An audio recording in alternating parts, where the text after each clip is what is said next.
నమస్తే, welcome to I dream. నేను మీ మాధురి. మనలో చాలా మందికి వణుకుడు వ్యాధి ఉంటుంది, షివర్ అవుతూ ఉంటారు ఊరికూరికే.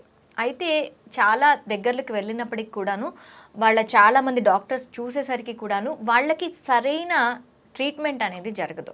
అయితే మన ఇంటిలోనే వంటింటిలో ఉండే చిన్న చిన్న వస్తువులతోనే మనకి చక్కగా ఆ వ్యాధిని నివారించుకోవచ్చు అంటున్నారు చిట్టిబొట్ల మధుసూదన్ శర్మ గారు. ఈయన గురించి మనం ప్రత్యేకంగా చెప్పాల్సిన అవసరం లేదు.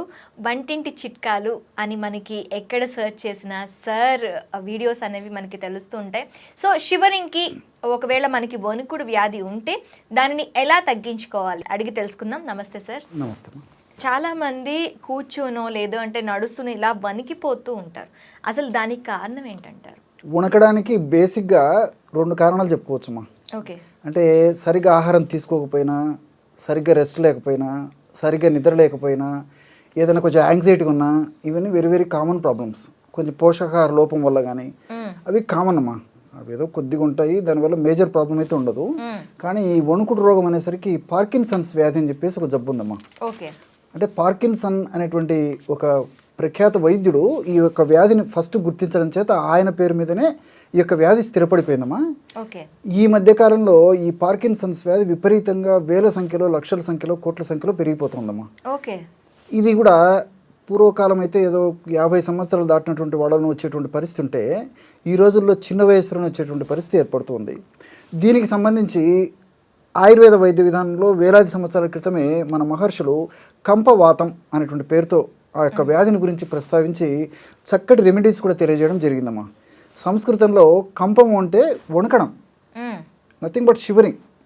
సో కంపం వణకడం ప్రధానంగా ఉంటుంది కాబట్టి మన వాళ్ళు మహర్షులు కంపవాతం అనేటువంటి పేరుతో ప్రస్తావించి చికిత్స మనకు సూచించడం జరిగిందమ్మా. అంటే ఇది ముందు నుంచే ఉంది, ఈ మధ్య కాలంలో ఎక్కువైంది అంతేమ్మా. చాలా మందికి అవగాహన లేదు, కానీ ఈ ప్రపంచంలో అందరికంటే కూడా మన వాళ్ళు ముందే చెప్పినట్టు కూడా మనకు ఈ యొక్క ఆధారాలను బట్టి తెలుస్తుందమ్మా. కాబట్టి మనకు దేశంలో మొదటి నుంచి ఉందమ్మా. తర్వాత ఇంకోటి ఏంటంటే అమ్మా, ఈ యొక్క వ్యాధి లక్షణం ఏంటంటే మొట్టమొదట ఏదో ఒక అవయవం మీద దాని ప్రభావం చూపిస్తుందమ్మా. ఎడమ చెయ్యి కానీ, కుడి చెయ్యి కానీ, కుడికాలు కానీ, ఎడమకాలు కానీ, తల కానీ, ఏదో ఒకటి. సర్వసాధారణంగా 100కి 90 భాగాలు కూడా పేషెంట్స్లో ఫస్ట్ చేతికి మొదలవుతుందమ్మా. ఓకే. వణకడం అంటే వాళ్ళు ఏంటంటే ఏదన్నా పట్టుకున్న షేక్ మొదలవుతుంటుంది ఈ విధంగా. రెండోది ఏంటంటే ఈ పిల్ రోల్ టైప్ అంటే మాత్రలు చుట్టినప్పుడు ఎలా ఉంటుందో ఇలా వాళ్ళకు తెలియకుండా నిర్వాలంటరీగా జరిగిపోతుంటుందమ్మా ఇలా. ఇది క్రమక్రమంగా ఏమవుతుంటే రెండో వైపు వ్యాపించడము, తర్వాత ఈ కాళ్ళకు స్ప్రెడ్ కావడము, తర్వాత బాడీ అంతా స్ప్రెడ్ కావడము. సో ప్రోగ్రెసింగ్ డిసీజ్ అంటారు అన్నమాట ఇది. సో క్రమక్రమంగా వయస్సు పెరిగే కొద్దీ, నెలలు గడిచే కొద్దీ, సంవత్సరాలు గడిచే కొద్దీ ప్రోగ్రెస్ అయిపోయి ఒక స్థాయిలోకి వెళ్ళిన తర్వాత కనీసము నడవడం కష్టంగా ఉంటుంది, మాట్లాడడం కష్టంగా ఉంటుంది, బెడ్ రిడన్ అయిపోయేటువంటి పరిస్థితి కూడా ఏర్పడుతుంటుంది ఈ యొక్క వ్యాధిలో.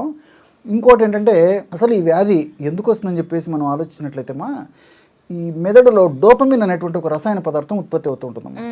ఈ డోపమిన్ అనేటువంటి రసాయన పదార్థము ఉత్పత్తి తగ్గిపోయినా, ఉన్నటువంటి ఆ పదార్థం సరిగ్గా పనిచేయకపోయినా వణకడం ఈ యొక్క సమస్య వస్తుంది. పార్కిన్సన్స్ అనేటువంటి సమస్య వస్తూ ఉంటుందమ్మా, ఆ డోపమిన్.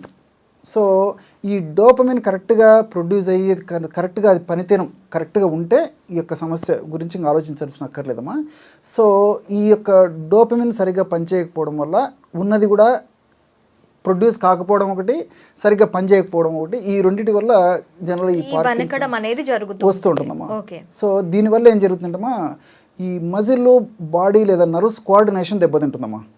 అంటే కండరాలకి, బాడీకి, నర్వస్కి కోఆర్డినేషన్, సమన్వయం లేకపోవడం చేత లక్షణాలు ఇవన్నీ వస్తుంటాయి అనమాట. అంటే అన్కంట్రోలబుల్, ఇన్వాలంటరీ, వాళ్ళకి తెలియకుండానే లక్షణాలు వస్తుంటాయి, వణకడం అనేది వస్తూ ఉంటుంది. దీనివల్ల ఏమవుతుందంటమ్మా, వ్యాధి ప్రారంభంలో కొన్ని లక్షణాల నుండి క్రమంగా లక్షణాలు కూడా పెరిగిపోతుంటాయమ్మా. ఒక స్థాయిలో వ్యాధి పెరిగే కొద్దీ కూర్చోవడం కష్టంగా ఉంటుంది, నుంచోవడం కష్టంగా ఉంటుంది, నడవడం కష్టంగా ఉంటుంది, మెట్లు ఎక్కడం దిగడం చెప్పనక్కర్లేదు. తర్వాత రెండోది అంటే కూర్చున్న వాళ్ళు లేవాలంటే ఇబ్బంది పడుతుంటారు, లేచినటువంటి వాళ్ళు వెంటనే నడవాలంటే ఇబ్బంది పడుతుంటారు, స్టెప్స్ వేయాలంటే ఇబ్బంది పడుతుంటారు. అదేవిధంగా ఆహార పదార్థాలు మింగాలన్నా, ద్రవరూప పదార్థాలు మింగాలన్నా, ఘన పదార్థాలు మింగాలన్నా, నవలాలన్నా ఇబ్బంది పడుతుంటారు, నిద్రకి ఇబ్బంది పడుతుంటారు, మానసికమైన ప్రశాంతత కూడా ఉండదు. ఇట్లా కొంతమందికి మోషన్ ప్రాబ్లం ఇదైపోతుంటుంది, మనస్సు కూడా కకావికలం అయిపోతుంటుందమ్మా ఇలాంటి వాళ్ళల్లో. సో సమస్య పెరిగే కొద్దీ ఇలా ఉంటుంది. మరీ సమస్య మరీ పెరిగిపోయేసరికి ఏమవుతుందంటమ్మా, వాళ్ళ మాటలని ఇంట్లో వాళ్ళు కూడా గుర్తించలేనటువంటి పరిస్థితి. అంటే మాట స్పష్టత ఉండదమ్మా. ఓకే. కొత్తలో కొంత స్థాయి వరకు అయితే వాళ్ళు మాట్లాడేది ఇంట్లో వాళ్ళన్నా గ్రహించగలిగినటువంటి పరిస్థితి ఉంటుంది. కానీ ఒక స్థాయికి జబ్బు పెరిగిపోయిన తర్వాత ఇంట్లో వాళ్ళు కూడా ఆ మాటలను రిసీవ్ చేసుకొని వాళ్ళకు సంబంధించినటువంటి సమాధానం చెప్పలేనటువంటి పరిస్థితి ఉంటుందమ్మా. ఏది ఏమైనప్పటికీ గత 50-60 సంవత్సరాలతో పోల్చుకుంటే ఈ రోజుకి ఆధునిక వైద్య విధానంలో అంటే ఇంగ్లీష్ మెడిసిన్స్లో చాలా మార్పులు రావడం చేత కొంత వైద్యం కూడా జరుగుతుందమ్మా. కానీ పూర్వకాలంతో పోల్చుకుంటే ఈ రోజుకు కొన్ని మందులు వచ్చాయి, కానీ అవే సంపూర్ణంగా ఆ యొక్క వ్యాధి నిర్మించలేకపోతున్నాయమ్మా. సో వాటి వల్ల ఉన్నటువంటి పరిస్థితి ఏంటంటేమా, ఆ మందులు వాడుకోవడం వల్ల కొత్తలో కొంచెం రిజల్ట్ బాగుంటుంది, తర్వాత కొన్నాళ్ళకి ఆ వ్యాధి ప్రోగ్రెస్ అని చెప్పాను కదమ్మా, పెరిగే కొద్ది ఏంటంటే సేమ్ డోస్లో మందు పనిచేయదు, మళ్ళీ డోస్ ని పెంచుకుంటూ పోవాల్సి ఉంటుంది. మనకి జనరల్ మెడిసిన్ తీసుకుంటే పెంచుకుంటూ పోవాల్సి వస్తుంది. రెండోది ఏంటంటే దానివల్ల సైడ్ ఎఫెక్ట్స్ మొదలవుతాయి. ఓకే. ఆ సైడ్ ఎఫెక్ట్స్ భరించలేక ఇబ్బంది పడుతుంటారు. ఇంకొక పాయింట్ ఏంటంటే సేమ్ మెడిసిన్ ఒక స్థాయి వరకు డోస్ పెంచేసేసి తప్పని పరిస్థితుల్లో డాక్టర్స్ మరొక డ్రగ్ను యాడ్ చేసేస్తారమ్మా.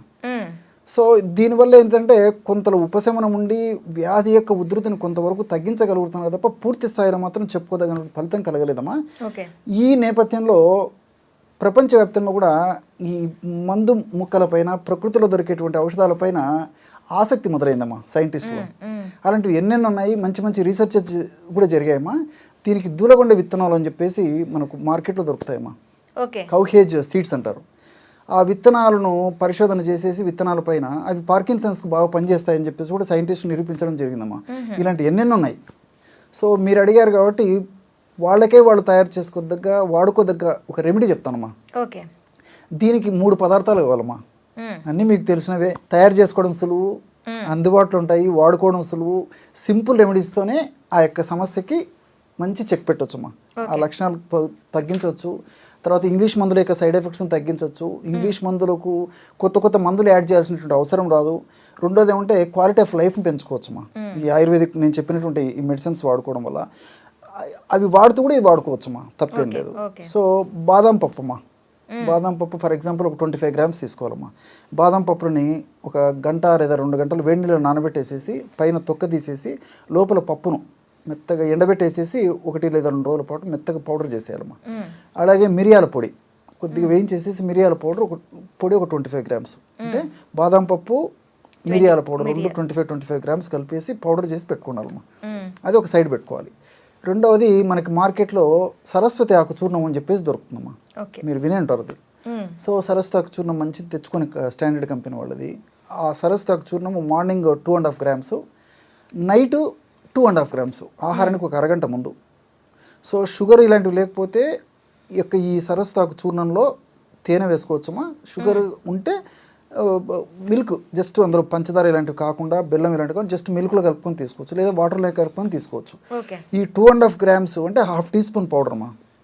ఇందులో ఈ నేను చెప్పాను కదమ్మా, ఈ బాదం పప్పు పొడి, తర్వాత ఈ మిరియాల పొడి, అది జస్ట్ ఒక 1 గ్రామ్ వరకు కలిపేసేయాలమ్మా. 1 గ్రామ్ కంటే తక్కువైనా పర్లేదు. 500 మిల్లీగ్రామ్స్ నుంచి 1 గ్రామ్ అంటే ఆల్మోస్ట్ 3-4 పించేస్తామా. కలిపేసి తేనె తీసుకోవాలమ్మా. ఈ విధంగా తీసుకోవడం వల్ల బ్రహ్మాండమైన రిజల్ట్స్ వస్తుందమ్మా. దానివల్ల క్వాలిటీ ఆఫ్ లైఫ్ పెరుగుతుంది. నేను ఇంతకుముందు చెప్పినట్లు అన్ని మల్టిపుల్ దీనివల్ల బెనిఫిట్స్ ఉంటాయి, కానీ ఎలాంటి సైడ్ ఎఫెక్ట్స్ ఉండవమ్మా. సో కామన్ ప్రాబ్లం కాబట్టి అందరికి దొరికేటువంటి ఇలాంటి ఔషధాలు వాడుకోవడం వల్ల అద్భుతమైన రిజల్ట్స్ వస్తాయమ్మా. Okay, thank you sir, thank you very much.